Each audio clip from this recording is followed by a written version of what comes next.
हरे कृष्ण। पुरुषोत्तम मास, मल मास अथवा तो अधिक मास, इसके अंदर व्रत करने की ना खूब बड़ी भारी महिमा है। जी हाँ, मैं आपको बताऊंगा ग्रंथों से कि कैसी महिमा है इस मास में व्रत करने की। तो 2026 में 17 मई से शुरू होगा और 15 जून तक रहेगा। एक महीने के अंदर आप लोग इतना पुण्य अर्जित कर सकते हैं महाराज कि इसकी कोई सीमा नहीं है। जी हाँ, हर 3 वर्षों में ये पुरुषोत्तम मास आता है। तो आइए जानते हैं इस मास में व्रत करने की क्या महिमा है। भगवान कह रहे हैं कि यथोक्त व्रतिनम दृष्ट्वा मासे श्री पुरुषोत्तमे यमदूता पालयन्ते सिंहन दृष्ट्वा यथा गजा। इसका अर्थ है कि श्री पुरुषोत्तम मास में शास्त्रोक्त विधि से व्रत करने वाले व्यक्ति को देखकर यमदूत उसी प्रकार दूर भाग जाते हैं जैसे सिंह को देखकर हाथी भाग जाता है। देखिए, हाथी का आकार तो कितना बड़ा है, लेकिन सिंह सिंह अपने आप में हाथी से तो कई गुना छोटा है।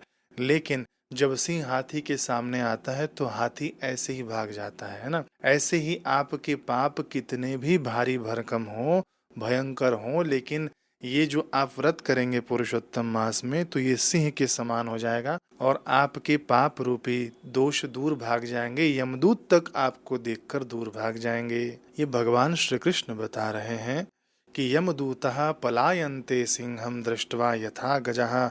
यमदूता पलायन्ते, पलायन कर जाते हैं, ठीक है। सिंहम दृष्ट्वा, जैसे सिंह को देखकर, यथा गजः, जैसे गजराज भाग जाता है, ठीक है।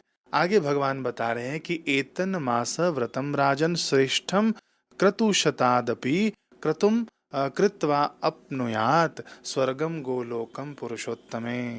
इसका अर्थ है कि हे राजन, इस मास का व्रत 100 यज्ञों से भी श्रेष्ठ है। यज्ञ करने से मनुष्य स्वर्ग प्राप्त करता है, परंतु पुरुषोत्तम मास का व्रत करने से वह गोलोक यानी भगवान का परम धाम प्राप्त कर लेता है ना। स्वर्गम गोलोकम पुरुषोत्तमे। तो भगवान के लोक की प्राप्ति करने के लिए पुरुषोत्तम मास एक पासपोर्ट का काम करेगा, है ना। इसके अंदर आप जो भी व्रत उपवास करेंगे, व्रत की ही बात हो रही है पुरुषोत्तम मास में, मैं पूरा आपको समझा दूंगा, वीडियो देख लीजिए पूरा इसको, है ना। आगे भगवान कह रहे हैं कि पृथिव्याम यानी तीर्थानि क्षेत्राणि सर्वदेवता तद देहे तानि तिष्ठन्ति यह कुर्यात पुरुषोत्तमम। इसका अर्थ है कि इस पृथ्वी पर जितने भी तीर्थ, पवित्र क्षेत्र और सभी देवता हैं, वे सब उस मनुष्य के शरीर में निवास करने लग जाते हैं जो पुरुषोत्तम मास में व्रत करता है। जी हाँ, फिर से सुन लीजिए, इस पृथ्वी पर जितने भी तीर्थ हैं, पवित्र क्षेत्र हैं और सभी देवता हैं, वे सब उस पुरुषोत्तम मास के व्रती के शरीर में निवास करने लग जाते हैं। कहने का अभिप्राय यह है कि जो इस पुरुषोत्तम मास में व्रत करता है, उसका शरीर खूब पवित्र हो जाता है, उसका तन भी पवित्र हो जाता है, उसका मन भी पवित्र हो जाता है ना। फिर से श्लोक को सुनिए। पृथिव्याम यानी तीर्थानि क्षेत्राणि सर्वदेवता तद देहे तानि तिष्ठन्ति यह कुर्यात पुरुषोत्तमम, ठीक है। आगे भगवान बता रहे हैं कि दुस्वप्नम चैव दारिद्र्यम दुष्कृतम त्रिविधम च यत् तत्सर्वम विलयम याति कृते श्री पुरुषोत्तमे।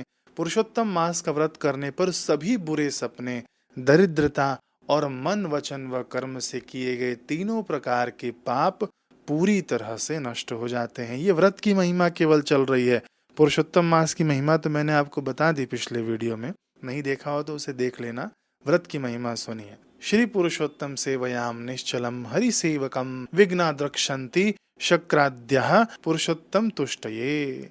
इसका अर्थ है कि भगवान पुरुषोत्तम की सेवा यानी व्रत में अडिग रहने वाले हरि भक्त को इंद्र आदि सभी देवता भगवान पुरुषोत्तम को प्रसन्न करने के लिए सभी विघ्न बाधाओं से बचाते हैं। यानी जो भी इस मास में हम लोग व्रत उपवास करते हैं, नियम ले लेते हैं, तो उसकी रक्षा देवता भी करते हैं उस व्यक्ति की, और सहायता करते हैं कि अपना व्रत उपवास निर्विघ्नता पूर्वक पूरा कर ले, ठीक है। ये भगवान श्री कृष्ण बता रहे हैं।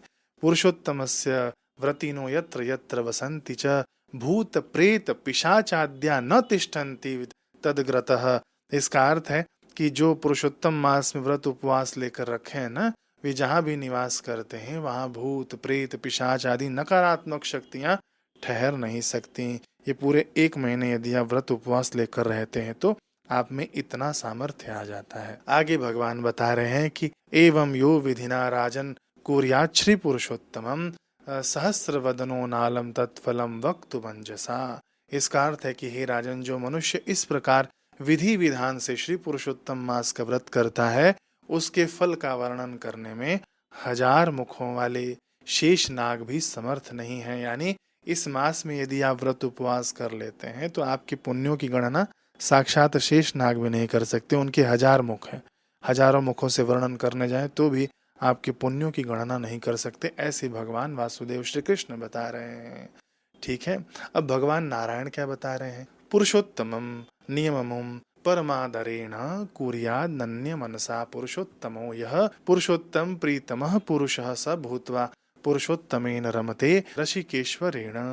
इसका अर्थ है कि जो श्रेष्ठ पुरुष अत्यंत आदर और एकाग्रता से मन से पुरुषोत्तम मास के इन नियमों का पालन करता है, वह भगवान पुरुषोत्तम को अत्यंत प्रिय हो जाता है और रसिकों के स्वामी साक्षात भगवान पुरुषोत्तम के साथ यानी उनके धाम में आनंद प्राप्त करता है, यानी उनके लोक में प्रतिष्ठित हो जाता है। ठीक है, ये आपने सुन ली शास्त्रोक्त व्रत की महिमा पुरुषोत्तम मास की। ठीक है ना। अब हम लोग समझते हैं कि हमको व्रत उपवास करना कैसे है। सबसे पहले मैं आपको बता दूं व्रत होता क्या है। व्रत का अर्थ ये नहीं होता कि उपवास, ठीक है, उपवास अलग होता है, व्रत अलग होता है। व्रत क्या होता है कि नियम लेना। ठीक है, व्रत का अर्थ आप लोग समझ रहे हैं ना, नियम लेना। व्रत के अंदर आप उपवास कर सकते हैं, व्रत के अंदर आप बहुत कुछ कर सकते हैं। मान लीजिए कि मैंने व्रत ले लिया कि मैं रोज भगवान के नाम का 1000 बार जप करूंगा, ये मेरा व्रत हो गया। ठीक है, अब मैंने व्रत ले लिया, दूसरा व्रत ले लिया कि मैं रोज ये 1 घंटे ग्रंथ पढ़ूंगा, ये मेरा व्रत है। ठीक है, इसी को नियम भी कहते हैं। ठीक है ना, समझ रहे होंगे आप लोग व्रत का अर्थ क्या होता है। अब देखिए, इस व्रत के अंतर्गत पुरुषोत्तम मास में एक ना बंदर की कथा आती है ना। बंदर क्या था, उसके मुंह में फोड़ा हो गया था, वह खाना नहीं खा पाया, जल नहीं पी पाया और वह इसी गुस्से गुस्से में फलों को पेड़ से नीचे फेंकता तो दूसरे प्राणियों का पेट भरता। तो उसने अनजाने में उसका व्रत हो गया, है ना। व्रत के अंतर्गत क्या हो गया कि उसका उपवास हो गया। ठीक है, उपवास अलग होता है, व्रत अलग होता है। उपवास में खाना नहीं खाया जाता है ना। उपवास का अर्थ तो आप लोग समझ गए होंगे। व्रत में नियम आप लोग ले सकते हैं जैसा आपको उचित लगे। तो मैं आपको कुछ नियम बताता हूँ जो इस पुरुषोत्तम मास में हम लोग ले सकते हैं, व्रत बताता हूँ जो ले सकते हैं। ठीक है, तो व्रत में आप लोग सर्वप्रथम ना नक्त व्रत का विधान है हमारे शास्त्रों में। जी हाँ, पुरुषोत्तम मास के अंतर्गत ही ये आता है, नक्त व्रत करना चाहिए। नक्त व्रत क्या होता है कि दिन भर आपको व्रत उपवास करना होता है। फिर जब सूर्यास्त होता है तो सूर्यास्त के 72 मिनट के बाद यानी 1.25 घंटे के बाद आप लोग अपना भोजन आदि ग्रहण कर सकते हैं। ये आप लोग समझ गए, इसको नक्त व्रत कहा जाता है और नक्त व्रत का ही विधान पुरुषोत्तम मास में बताया गया है। समझ गए आप लोग। तो सूर्यास्त हो जाए उसके बाद आप टाइम देख लेना, 1.25 घंटा हो जाए उसके बाद आप लोग भोजन कर सकते हैं। तो भोजन में क्या कर सकते हैं, भोजन में लहसुन प्याज का सेवन ना करें। ठीक है, उसके बाद आपको जो भोजन करना है आप भोजन कर सकते हैं। इतना आप लोग समझ गए। अब आप लोग पूछेंगे क्या दिन में हम लोग भोजन नहीं कर सकते हैं यदि भूख लगे तो देखिए ये व्रत के अंतर्गत आता है, उपवास के अंतर्गत आता है ना। तो इसके अंदर आप लोग क्या करें कि आप लोग जल पी सकते हैं यदि आवश्यकता हो तो, फल का सेवन कर सकते हैं यदि आवश्यकता हो तो, यदि और अधिक आवश्यकता हो तो दूध आप लोग ले सकते हैं। दिन की बात कर रहा हूँ नक्त व्रत में। बाकी आप लोग चाहें इसके अंदर कि हम लोग इसके अंदर मस्त अच्छी अच्छी वैरायटी बना लें, उपवास वाली पूड़ी बना लें, उपवास वाली सब्जी बना लें और खा लें, तो ये नक्त व्रत नहीं है। समझ गए। तो ये नक्त व्रत कैसा है, बिल्कुल आप लोग कड़ाई से इसका पालन करिएगा। यदि करना चाहते हैं तो दूध फल पानी आप लोग ले सकते हैं। सूर्यास्त के बाद आपको जो भोजन पकवान खाना है खाइएगा बिना लहसुन और प्याज के। ये पहला व्रत आपको मैंने बता दिया, नक्त व्रत। जिनको लेना हो आप लोग ले सकते हैं। दूसरा व्रत क्या है कि इसके अंदर आपको जप करना है। जी हाँ, जप, खूब भगवान के नाम के जप का हम लोग व्रत ले लें। नक्त व्रत करना चाहे तो कर सकते हैं, नहीं कर पाए जिनका सामर्थ्य नहीं हो कोई बात नहीं। ठीक है, दूसरा व्रत आप लोग ले सकते हैं जप का। जप इसके अंदर खूब करना चाहिए, भगवान का नाम खूब लेना चाहिए इसके अंदर, सुबह दोपहर शाम चलते फिरते उठते बैठते। अथवा तो एक ऐसा व्रत ले लो कि मैं दिन में इतनी माला तो पूरी करूंगा ही। जी हाँ, 20 माला कर लूंगा, 100 माला कर लूंगा, एक ना इस प्रकार से आप लोग व्रत ले लेना। तीसरा व्रत क्या है जो करना ही है सभी को, कि सूर्योदय से पहले उठकर आपको स्नान कर लेना है। ये व्रत आपको सभी लोग को लेना है। जी हाँ, पूरे पुरुषोत्तम मास में 3 वर्षों पर आता है ना, तो आप लोग इतना तो कर ही सकते हैं। तो सुबह उठकर स्नान करना तो सभी के लिए सहज है, कर सकते हैं। फिर जप तो सभी के लिए सहज है। नक्त व्रत करना चाहें, है विधान पुरुषोत्तम मास में, तो नक्त व्रत आप लोग कर लेना। फिर आप लोग दूसरा व्रत और ले सकते हैं कि हम लोग पर निंदा का श्रवण नहीं करेंगे। यानी कोई किसी की निंदा करता हो ना, चुगली करता हो, हम उसका श्रवण नहीं करेंगे। पर निंदा से ना खूब पाप लगता है, सुनने से भी और करने से भी। तो इतना तो व्रत आप लोग ले ही सकते हैं। हम लोग करेंगे नहीं, निंदा नहीं करेंगे हम लोग किसी की, इसका भी व्रत ले सकते हैं।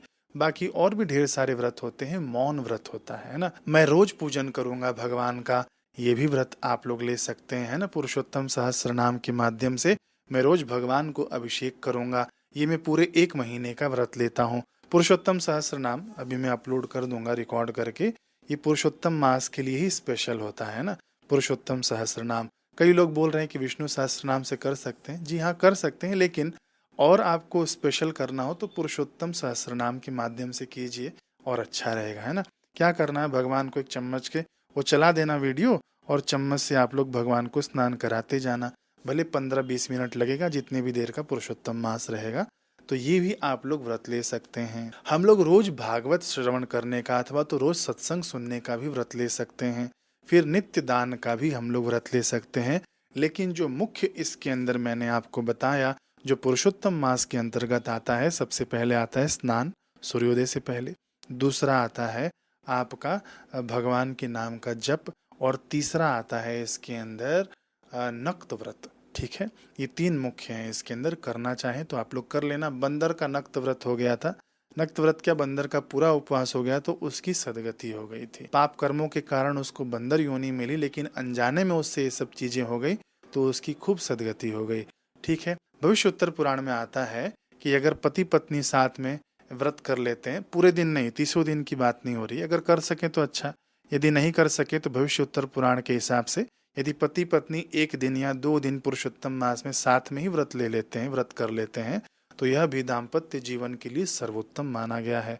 भविष्य उत्तर पुराण में ही भगवान श्री कृष्ण कहते हैं कि इस महीने में किया गया व्रत, उपवास, स्नान, दान, पूजन का फल सब अक्षय हो जाता है। अक्षय का अर्थ मैं बार बार आपको समझाता हूँ। एक होता है क्षय, क्षय यानी खत्म होने वाला, एक होता है अक्षय जो कभी खत्म नहीं होता। पुण्य ऐसे होते हैं ना, कई पुण्य ऐसे होते हैं कि उनका जब अब फल मिल जाता है तो आपका पुण्य खत्म हो जाता है। पाप भी कई ऐसे होते हैं कि उसका फल मिल गया, वो खत्म हो जाता है। लेकिन एक होता है अक्षय पाप, एक होता है अक्षय पुण्य, है ना। ये क्या होता है ना, कभी नाश नहीं होते, जन्म जन्मांतरों तक आपके साथ लगे रहते हैं। तो ये जो करेंगे आप इसके अंदर कृत्य, भगवान श्री कृष्ण भविष्य उत्तर पुराण में कह रहे हैं कि ये सब अक्षय हो जाएगा। यही बात देवी भागवत पुराण में भी आता है कि इस महीने में किया हुआ सत्कर्म अक्षय फल देने वाला होता है।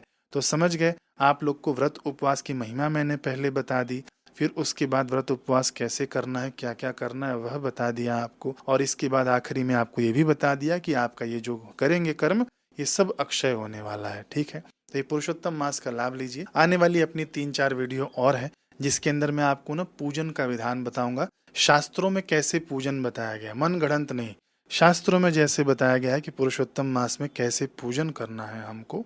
एक तो हो गया अभिषेक वाला जो मैंने आपको बताया है ना, पुरुषोत्तम सहस्त्र नाम के माध्यम से।